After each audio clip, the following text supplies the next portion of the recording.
インド D 大佐ロシアのガンシップがなぜここにあるわからんだが奴らが陽動作戦に Behind D Colonel, what's a Russian gunship doing here?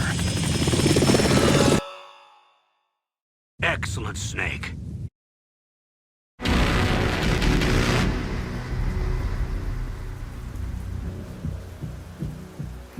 Excellent, Snake. Age hasn't slowed you down one bit.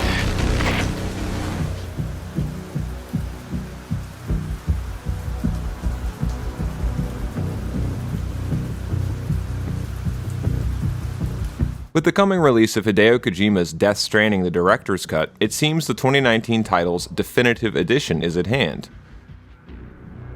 Or is it? In this video essay, we'll briefly survey Kojima's entire career to see something singular about his work. Rarely is a Hideo Kojima game ever, strictly speaking, finished. And as I'll try to show, that's a huge part of why his games are so timeless and great, as and only as video games. Another mission, right, boss? Not yet, Snake! It's not over yet!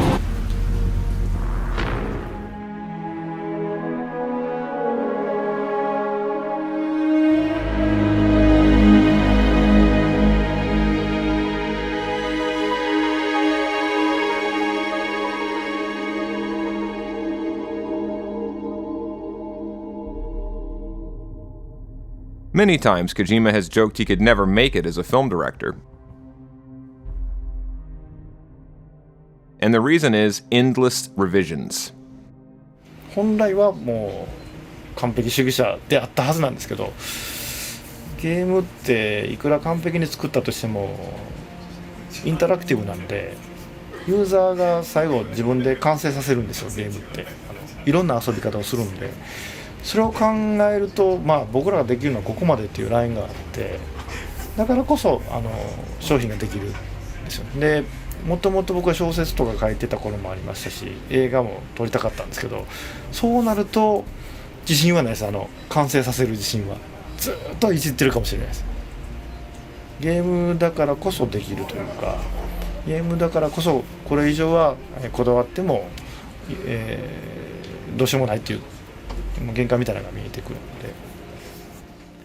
He has a tendency, as a megalomaniac perfectionist, to over-egg the proverbial pudding, to continue adding and changing pieces till the end of time.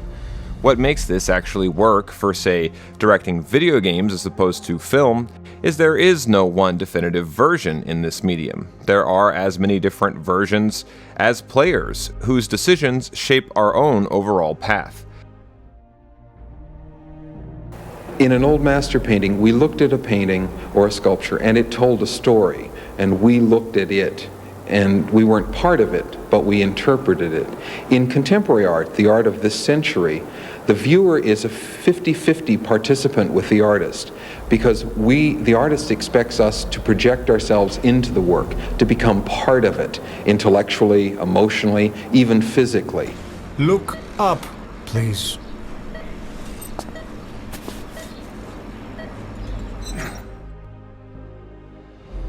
Kojima's job in game design is merely to actualize a whole range of possible alternatives, to make possible many different user end experiences at once.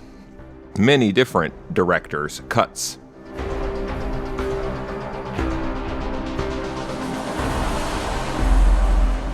But Kojima, going back even to his very first game, 1987's Metal Gear on the MSX2, has always tried to push the envelope and strain the limitations of present-day technology. As a result, his games almost always take multiple forms across multiple releases, not only internally different, but different as multiple, sometimes even generational releases. This process of perfecting and fine-tuning, you see, never has to end, and for Hideo Kojima, it rarely does.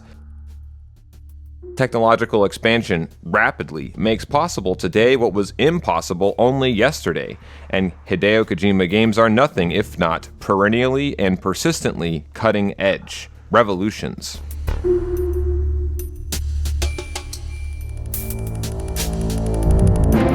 The original Metal Gear for the MSX2 was so large that a major component in its original planning had to be scrapped early on. They were what today we would call its cutscenes, meaning in this case story sequences outside radio calls.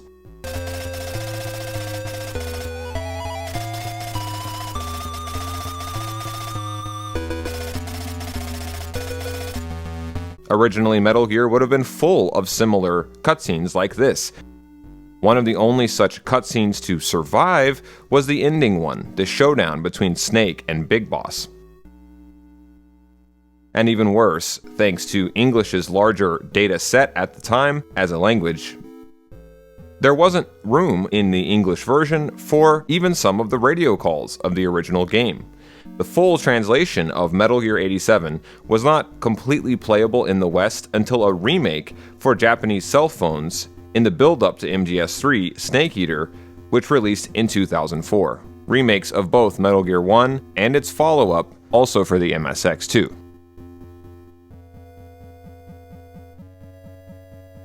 This same process of revision would be true also for this game, 1990's Metal Gear 2 Solid Snake. Both MSX entries' mobile ports would be bundled together for Western release alongside the expansion to MGS3 Subsistence in 2005. And along the way, names were changed in these games, their art styles reworked, and consequently, both games play much better on the PS2, PS3 if you're playing the HD remastered editions. But it isn't just MSX Metal Gears that got remade, nor did the remakes only start in the 21st century.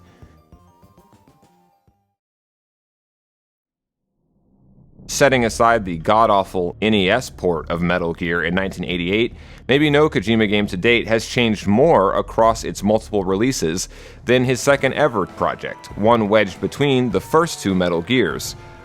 Released initially in 1988, the cyberpunk detective adventure title, Snatcher.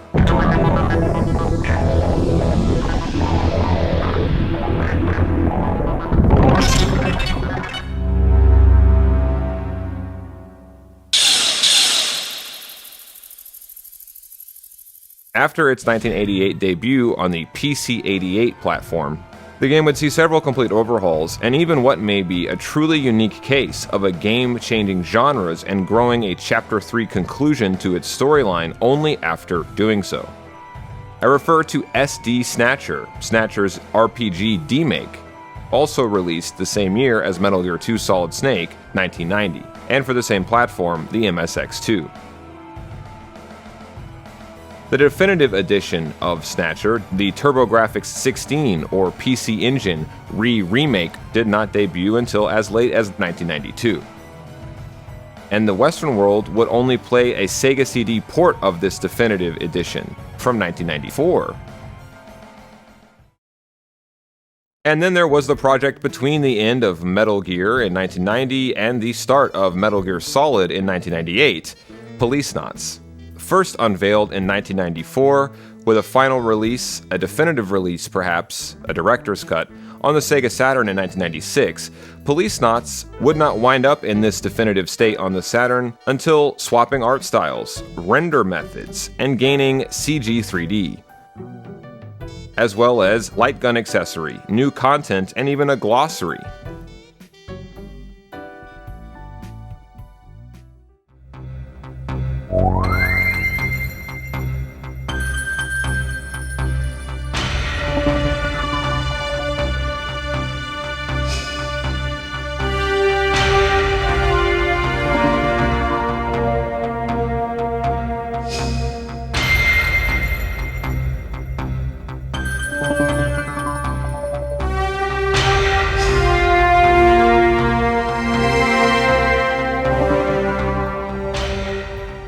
And of course, not even the original Metal Gear Solid was immune from this process of endless revisions.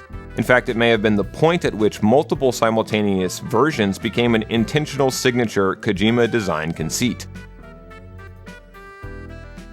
Subtle differences exist between Japanese and Western copies of the game. While an expansion pack provided dozens of new missions under the title, in the West, VR missions, itself adapted from MGS1's Japanese re-release, Metal Gear Solid Integral. VR トレーニング最終形態難易度全5ランクさらに様々な新要素を小島秀夫監督が追加完全版へと進化したメタルギアソリッドインテグラル By 100%ing VR missions, players could thereby unlock something that truly speaks to the nature of this series, as one being always in transition, in a permanent state of metamorphosis. This unlockable content was concept art for the next mainline entry's new model of Metal Gear, Ray.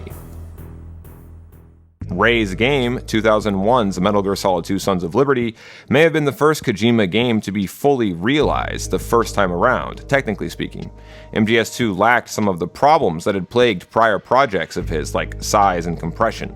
But as an idea on a more conceptual level, Sons of Liberty 2 still had some growing to do post-release.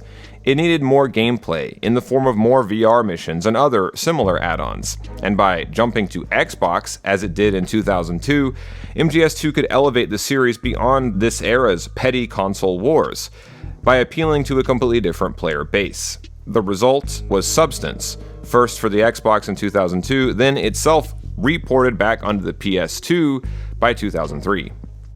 And that is forgetting the Game Boy Color title from 2000, Ghost Babel, which was itself a reimagining of the original Metal Gear Solid concept in a completely different style and form.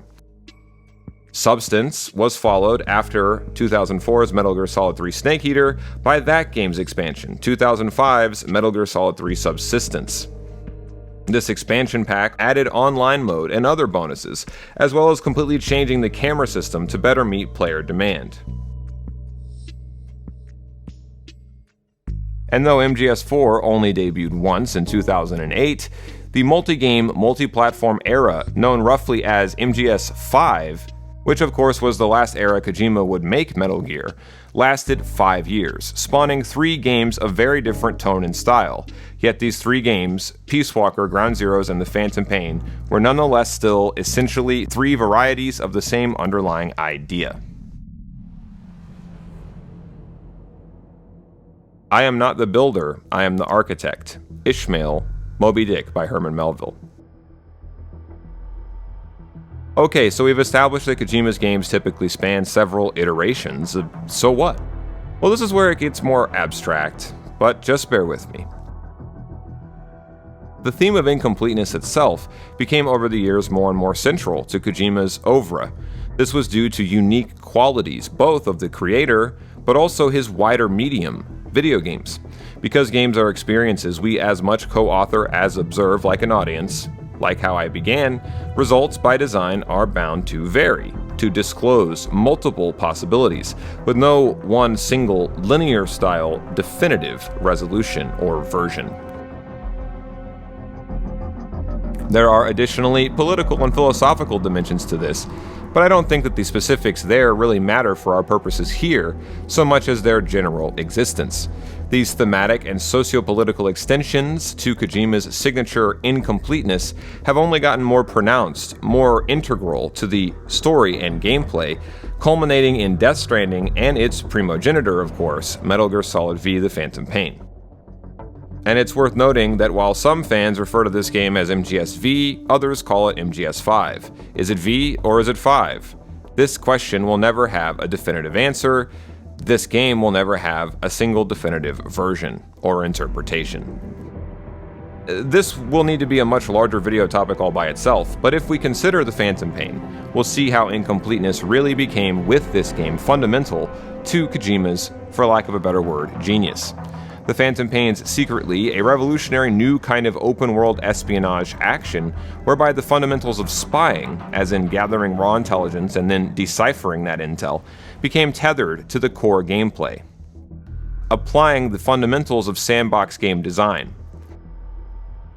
The way that other sandbox games leave it up to you how to complete certain missions, The Phantom Pain leaves it to you how to interpret the events of the game.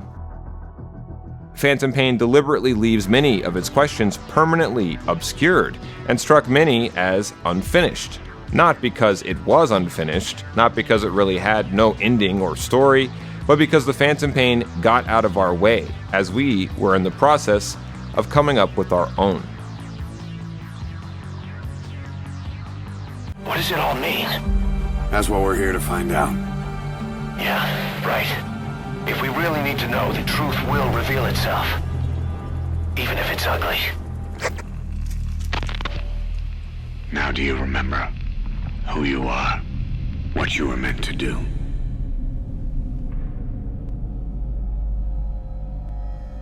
I cheated death thanks to you.